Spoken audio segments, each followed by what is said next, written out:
Bonjour et bienvenue dans Regard de dirigeant, une émission coproduite par Le Figaro et Mediastart. Aujourd'hui, nous recevons Rami Dehi et Thibaut Malel, plus connus sur les réseaux sous le nom de Thibaut Crypto. Donc vous êtes tous les deux experts en investissement en crypto-monnaie et vous avez réussi à rassembler l'une des plus grandes communautés d'investisseurs privés francophones en crypto-monnaie.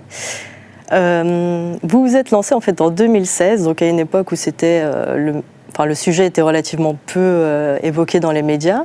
Donc qu'est-ce qui vous a d'emblée convaincu dans les crypto-monnaies ? C'est vrai, on s'est lancé en 2016, donc on a une histoire quand même assez atypique. C'est l'entreprise du père de Rami en 2016 qui s'est fait hacker, si je peux dire, avec une demande de rançon en Bitcoin. Comme Rami et moi, on est amis d'enfance et qu'on investissait déjà sur des plateformes d'investissement, sur des actions d'entreprise, il m'en a très vite parlé et on s'est retrouvés en fait à voir par hasard le Bitcoin sur ces plateformes d'investissement en 2016. Et au fur et à mesure, on a commencé à faire nos recherches. Alors c'est vrai, à l'époque, le souci, je dirais, majeur, c'est qu'il n'y a aucun média mainstream qui parlait vraiment des crypto-monnaies. Donc on a dû fouiller sur des blogs de geeks américains pour pouvoir trouver un petit peu plus d'infos sur les crypto-monnaies.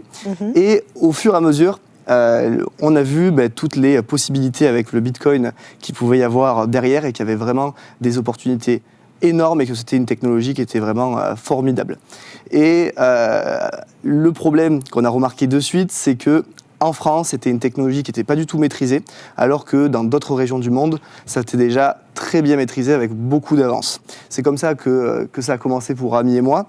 Et l'opportunité qu'on a vue, l'opportunité, ce qui nous a fait directement investir dans les cryptos en 2016, c'était surtout le fait qu'on a vu ça faisait une révolution. Le Bitcoin, c'était une révolution technologique, financière, sociale, bancaire. Technologique, pourquoi ? Tout simplement par le fait que via la technologie de la blockchain, les crypto-monnaies permettent d'effectuer des transactions en ligne totalement instantanées, sécurisées, mais aussi décentralisées, à la différence d'un système financier traditionnel. Ça a apporté aussi une révolution financière pour beaucoup de pays en voie de développement qui n'ont pas forcément de système bancaire. Je pense notamment à des pays en voie de développement en Afrique, en Amérique du Sud, là où le Bitcoin pouvait apporter justement un apport dans l'économie réelle pour ces pays. On a vu aussi une opportunité, notamment parce qu'on faisait partie en 2016 des early investors. Du coup, on s'est dit un beau potentiel de rendement et de croissance. Et aussi, c'est par rapport à toute la partie diversification, où on s'est dit ça peut être pas mal de diversifier ses investissements aussi dans les crypto-monnaies. Ok.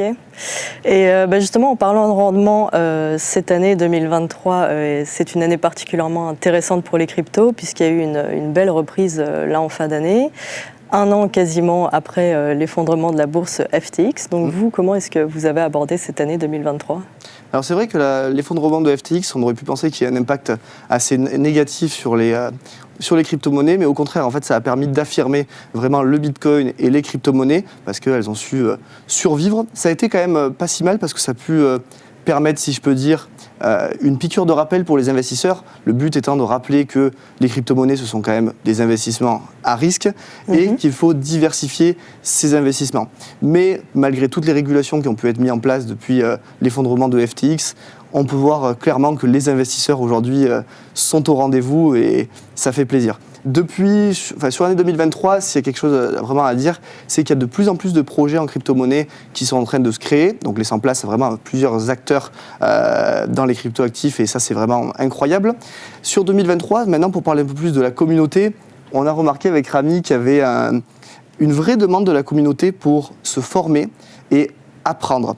À l'époque, c'était plus si je peux dire un peu du copier-coller, les personnes voulaient investir dans tous les projets parce que c'est vrai que sur les années précédentes, de 2016 à 2022, tous les projets avaient tendance à exploser en crypto-monnaie.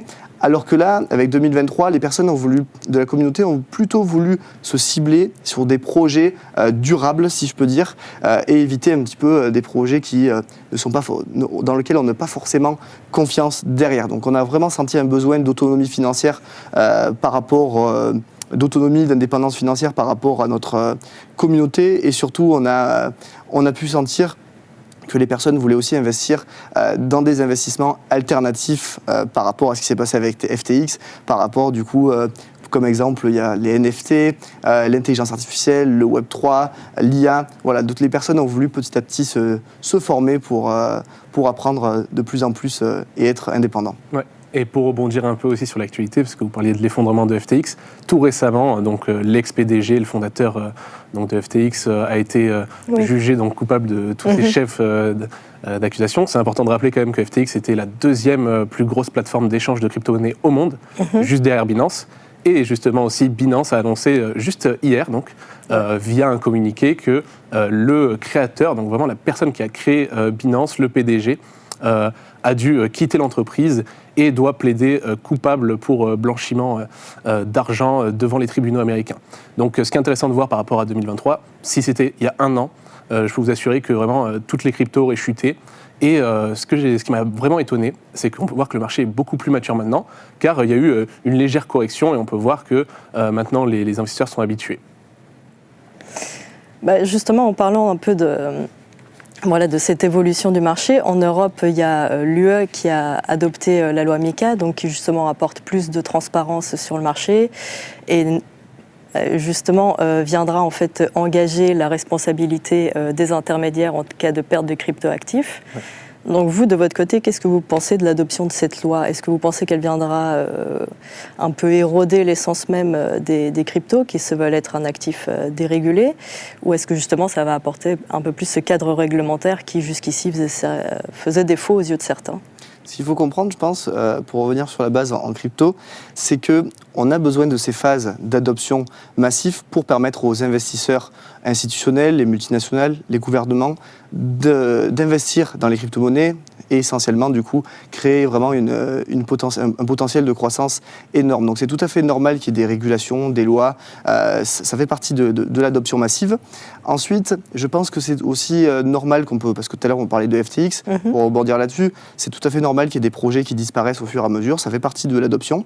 Je pense que la loi MiCA, honnêtement, apporte des côtés positifs, mais aussi négatif. Le côté positif, c'est que ça apporte vraiment un cadre d'investissement régulé pour les institutionnels qui souhaitent investir, parce que ça leur permet vraiment d'être en confiance. Ça va leur apporter aussi, ça va apporter de la légitimité au Bitcoin pour pouvoir être utilisé justement dans différents pays pour différents types d'investissements.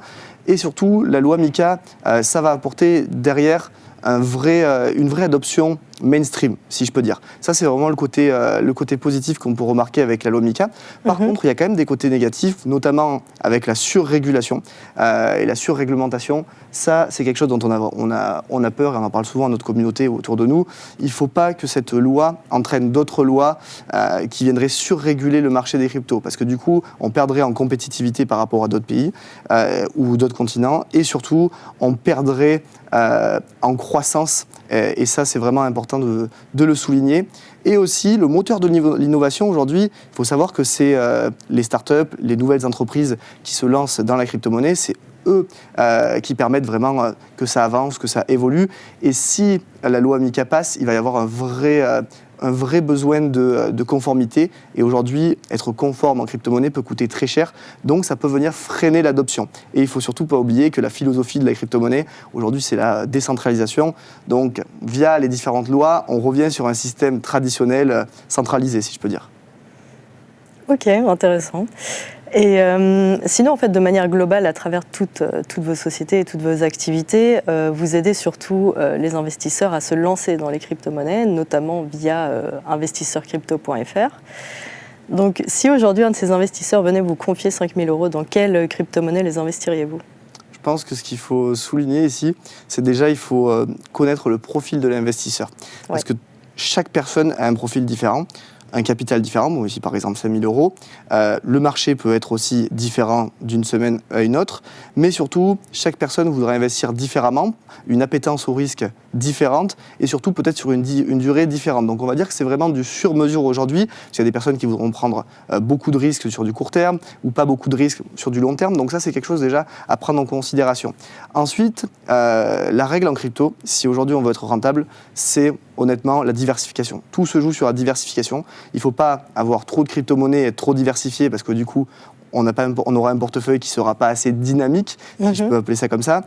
Mais si derrière on a une seule crypto-monnaie avec un gros capital, on va être à risque.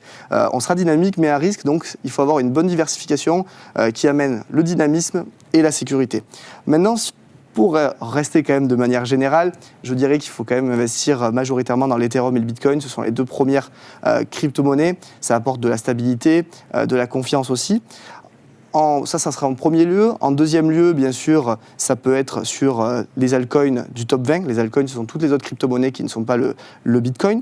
Les altcoins du top 20, notamment peut-être dans du BNB, du Solana, ce sont d'autres blockchains justement que celles du Bitcoin. Donc ça permet de diversifier aussi ses investissements. On peut aussi venir investir dans des crypto-monnaies du top 100 pour pouvoir dynamiser un petit peu son portefeuille. On peut venir aussi faire du trading avec les crypto-actifs des clients ou les accompagner à investir en trading, surtout durant les cycles courts comme en début 2023 où le marché ne bougeait pas trop. Mettre sa casquette de trader, ça peut être aussi pas mal. Et aussi, pour apporter de la stabilité, évidemment des stablecoins qui permettraient derrière d'apporter quand même une liquidité disponible et des fonds qui sont en sécurité. Absolument, et aussi pour rassurer peut-être les personnes qui nous écoutent, on parle de 5 000 €, plusieurs milliers d'euros à investir, mais il faut savoir qu'on peut commencer à investir à partir de quelques dizaines, centaines d'euros. D'ailleurs, on a pu le voir statistiquement, parmi les milliers de personnes qu'on accompagne au jour le jour, la moyenne d'investissement, du premier investissement en tout cas, est environ entre 500 et 600 €.